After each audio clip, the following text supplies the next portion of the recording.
Even though I'm a Citibank customer, I can now use my ATM card at any ATM across the country for free.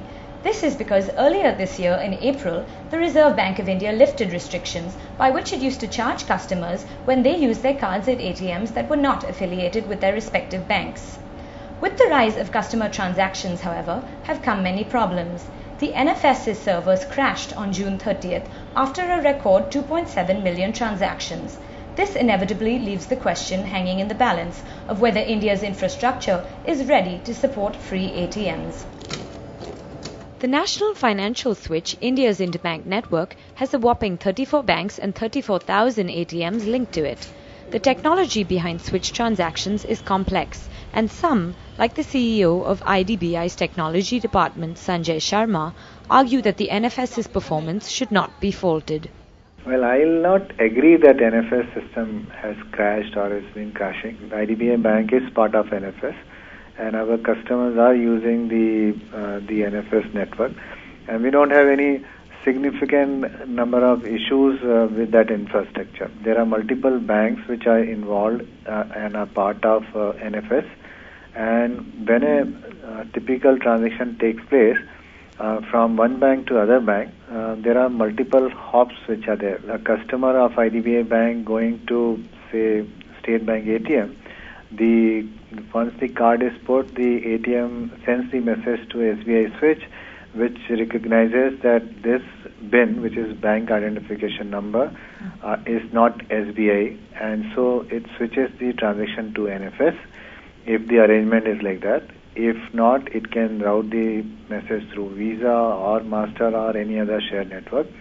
Once the message is routed to the concerned switch, say in this case NFS then identifies that, okay, this transaction belongs to IDBI Bank, and it routes the transaction to IDBI Bank switch, which in turn checks the core banking system for the balance, debits the account, sends the confirmation back to ATM switch of IDBI Bank, then it gets switched to a State Bank, to NFS, from NFS to State Bank switch, and to the ATM. So there are multiple components which are involved. If at all there is a failure, it could be because of multiple reasons.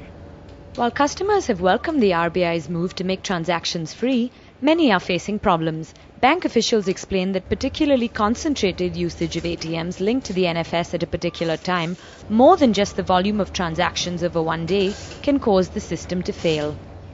From the beginning, ATMs were not always smooth sailing. From the beginning, ATMs used to crash and the servers were down and there is no cash and there is no receipt. But now, I think after April 1, the problem has indeed aggravated. Despite these complaints, Sharma maintains that even when the switch crashes, customers by and large remain unaffected. When there is an issue with the shared network, it will not impact the bank's own customer.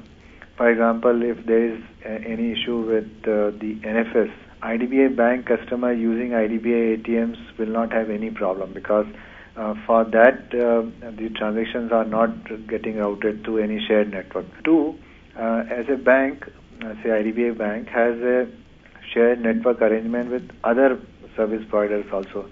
So depending on which transaction we are acquiring, which means if some other bank customer is using our network, depending on if that customer is part of other shared networks, transaction will still go through.